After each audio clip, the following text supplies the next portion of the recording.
All right, this is the third of our 5 episodes on Peter Thiel, PayPal co-founder and startup investor, and his thoughts around education, career, and learning. Definitely on education. Definitely, like I told you, Luke, he's a contrarian. Against academics. He is. And today, the atheistic church. Why he compares our education institutions to the atheistic church, quote, corrupt as the Catholic Church was 500 years ago. I didn't have enough time to look into the Catholic Church 500 years ago. You know, I think the Catholic Church is kind of controversial now too, based on my experiences. So 500 years ago, it does, the stereotypes are that it was like a lot worse. So, like, what the hell does this mean? And what That's a statement, Joe. It's a the statement. atheistic church. The atheistic church. Let's just like walk through it, okay? Like, not attached to it ourselves. Let's just like unpack why he might be saying this.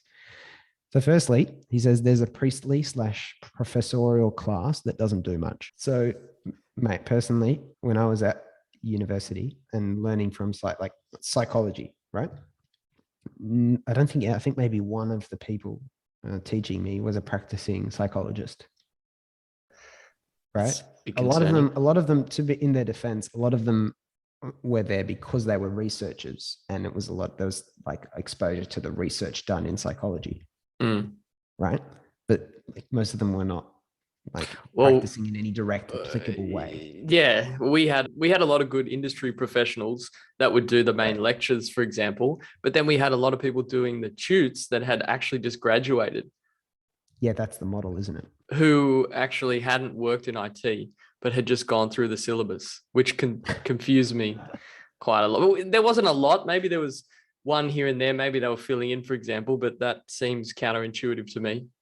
Yeah, we'll come back to that a bit when we do Alan Watts as the next series after Thiel. But yeah, so that's interesting. Like, what are those people kind of actually doing? And you might even argue, like, we need to think way bigger than domain-specific knowledge with what we're giving young people after high school too.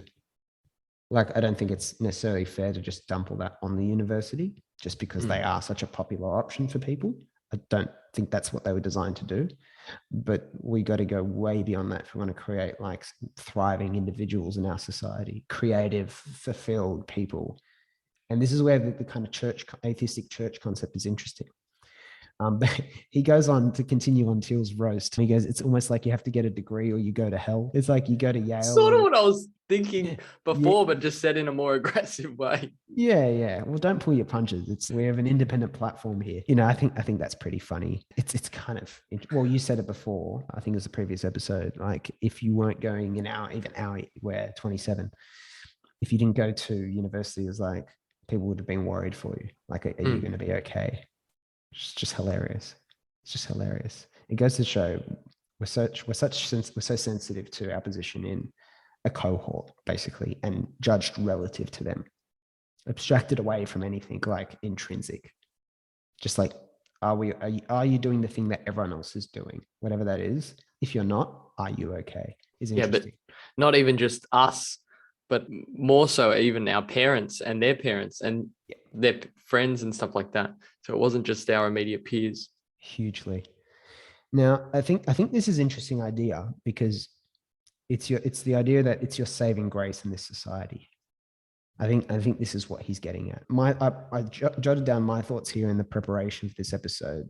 For me, religion fills the huge void in secular society, because I don't think, like, say, our government systems and everything they organize has pretty much nothing to do with our values, our ethics, our spiritual and existential questions, and the deeper patterns as to how and why we live that we take on, right? Most mainstream society is not concerned with that. Our social governance systems seem more concerned with economics and comfort.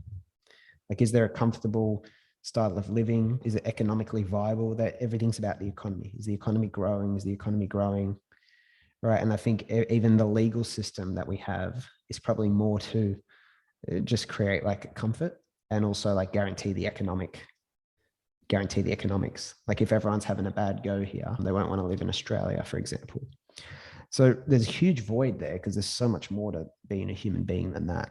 but people don't know how. So religions have always filled that void, right? Probably very importantly, as Jordan Peterson would say, probably net positive.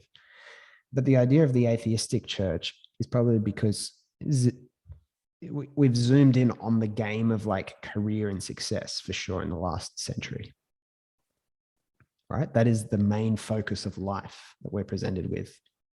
Not to like think deeply and be connected to people. It's like, how do you succeed within this box of like work, mainly work for work's sake, it seems.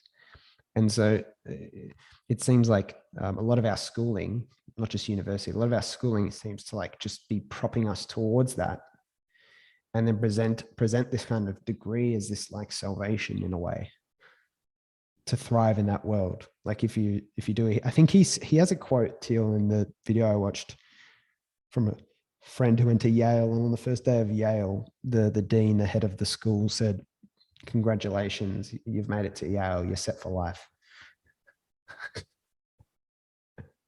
I don't think that's being said in every college, university throughout the world, but it's like this conceptualization of it as an atheistic church is like, that's the characterization, basically. It's like, that's the story you're being presented with. This will save you because all that matters is whatever, having status and prestige and being financially free and having enough money, having more money than your neighbor, basically. It's packaged up as financial freedom, but that's a big part of it too. I think, so I'll give you like Alain de Botton, who's founder of the School of Life, which does a lot of alternate education stuff. And he's a social philosopher and written a lot of books. And he has a book called Religion for Atheists. And he basically, like, the thesis of that book is, pointing out that putting aside the supernatural parts of religions, we have a lot to learn from them. For example, around these things are important, like building a sense of community, making our relationships last, overcoming feelings of envy and inadequacy, escaping the 24-hour media, going traveling, getting more out of art, architecture, and music, and creating new businesses designed to address our emotional needs. So pretty important for society, right? But not necessarily in any of our government and education systems. Help me identify if I'm wrong here. I think this is the kind of interesting, this is the interesting story of kind of what's going on. Yeah, well, we definitely didn't have any classes on philosophy or value systems except for somewhat religion classes. I think our high school is actually probably a unique example of giving a more holistic approach to education, to be honest. If you think about it, we went to a very well-off school in Sydney, and unlike the selective schools, like I went there thinking I'm going to be the dumbest person there in year 7. But I got there, I was still one of the smarter, not real smart, but ATAR-ish smarter students. I was surprised because I thought, really well off school, wouldn't they just want all smart? But I think they actually optimized for diversity. And there is a big emphasis because this was a Jesuit school, and there's a big emphasis in Jesuits of, being in touch with people from all walks of life, which is why we had immersions and stuff like that to actually take us out of the bubble and into the world. So there's actually like a really good step. And, sport, they had amazing sport facilities, drama, debating, like they were big on co-curricular life and pushing that. So actually, that's kind of the direction we need to head in. I'm not aware of kind of a university equivalent of that, but it's interesting because it's a huge gap. It is a huge gap because all the problems we then have in life, and they still get boxed up as very, they get very boxed up. I don't know the right word, but they get boxed up in things like mental health. Right now, we've got this mental health problem. But it's never, like, no government policy or anything can tackle or use language like a lack of meaning or a lack of fulfillment. Like can't have a program around that. It doesn't fit that system. And there's no degrees in that too. Like these systems are all like really misaligned for like what actually drives more value in life than supposedly going and get like a job that'll sustain you. Well, we're only really talking about one element of exactly of your entire life. Yeah, realistically.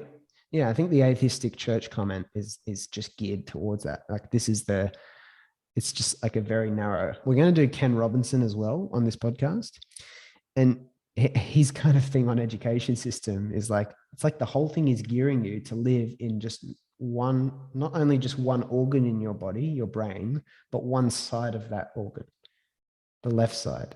Because he goes, everything's like dance is ridiculed as a subject, music and art is frowned upon, maths and science are like the top of the hierarchy.